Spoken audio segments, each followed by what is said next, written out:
안녕하세요. 아래대 심리상담센터예요. 오늘은 등교를 거부하는 아이에 관련된 사례를 얘기를 나눠보려고 해요. 사례를 읽어볼게요.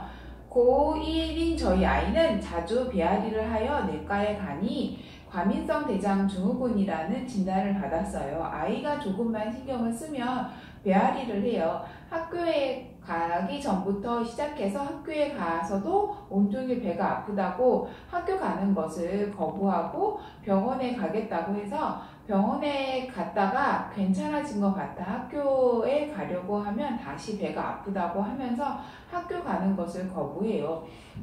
내용을 간단하게 읽어봤는데요. 우선은 아이 상황을 살펴보면요. 우선은 아이가 신체 증상 배앓이를 하는 부분이 있고 그 배가 아픈 이유는 이제 과민성 대장 증후군이라는 진단을 받았어요. 그래서 아이가 배가 아파서 학교 가는 거를 거부한 그런 부분이 있어요. 그럴 때 부모님께서 어떻게 아이를 아이를 하면 좋을지 대처하는 부분을 간단하게 살펴보면은 병원에 가서 아이가 왜 아픈지 그 이유에 대해서 알아본 그런 부분이 있어요. 그러면 이런 아이 어떻게 하면은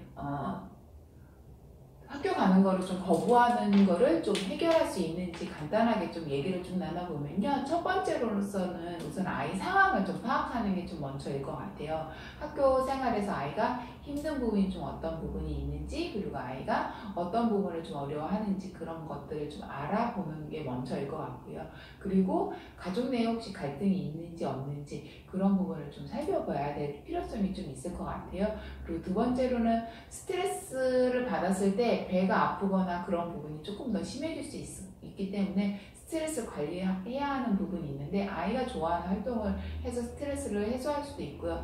해보지 않은 새로운 것들을 어떤 경험을 통해서 거기에서 오는 스트레스를 해소할 수 있을 것 같아요. 그리고 아이의 장점을 학교에서 발휘할 수 있게끔 어떤 환경적인 부분을 제공해주면 좋을 것 같아요. 이런 부분을 담임 선생님하고 얘기를 나눠서 아이가 이러이러한 부분이 있기 때문에 어떻게 하면 좋겠는지 담임 선생님하고 상의해서 아이의 어떤 장점을 발휘할 수 있게끔 하는 게 좋을 것 같아요. 그리고 아이 친구들하고 친해지는 부분도 필요할 것 같아요. 그러니까 아이의 친구를 집으로 초대해서 아이 친구들이 누구누구가 있는지, 그리고 그 아이 친구들하고 엄마가 친해지는 그런 시간들을 해서 아이가 힘들어할 때 나한테 얘기를 해줬으면 좋겠다. 요즘 우리 아이가 힘든 부분이나 어려워하는 부분이 있는지 없는지 그런 거를 탐색하시면 좋을 것 같아요.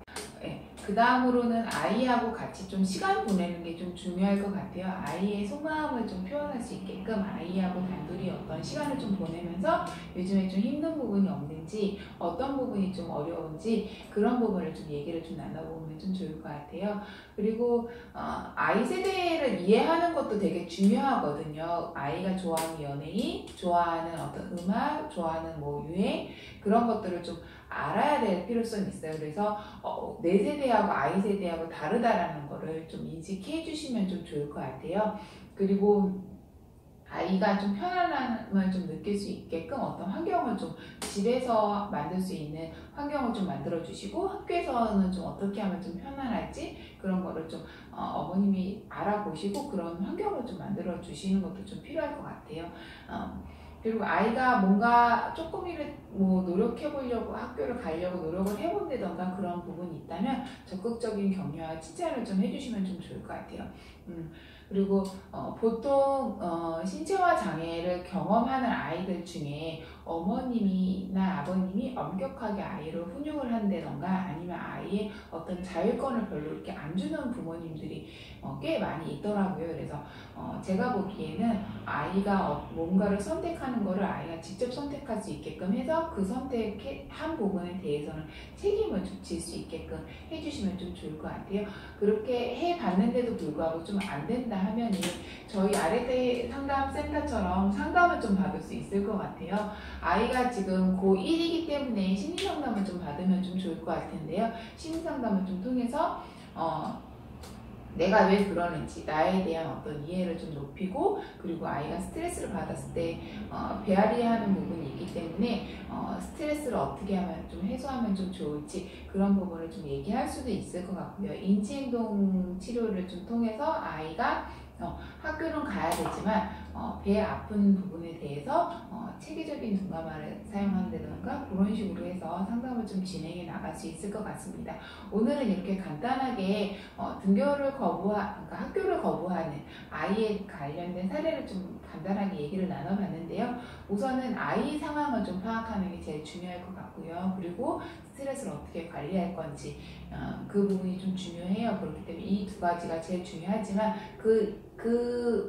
이후에도 아이가 학교에서 장점을 발휘할 수 있는 어떤 환경을 좀 제공한다던가, 아이 친구들하고 좀 친해져서 아이가 어떤 부분을 좀 힘들어하는 부분을 좀 어머니께서 좀 아시는 부분도 중요하기 때문에 그렇게 하는 부분도 있을 것 같고, 아이하고 좀 같이 시간을 좀 보내면서 아이가 뭐를 좀 힘들어하는지 아이 속마음을 좀 알 수 있게끔 해주시는 것도 어떻게 보면 좋은 방법일 수도 있고요. 그리고 아이를 좀 이해하기 위해서 아이 세대가 좋아하는 유행이나 아니면 연예인, 노래 그런 것들을 좀 알 필요성이 좀 있어요. 그리고 집에서도 어떤 편안한 환경을 좀 만들어주는 부분도 좀 필요한 부분도 있고, 아이가 뭔가를 조금 이겨내려고 한다고 하면 격려와 칭찬을 좀 해주셔야 되는 부분이 있고요. 그리고 마지막으로 보통 아이를 그냥 한 인격으로 좀 존중하고 그런 부분은 하시긴 하실 거예요. 하지만 정말 내가 적절하게 하고 있는지를 좀 되돌아보면서 어떤 아이가 뭔가 선택할 수 있게끔 해서 아이한테 주도권을 좀 줄 수 있게끔 해주시면 좋을 것 같습니다. 오늘은 이상으로 마치겠습니다. 감사합니다.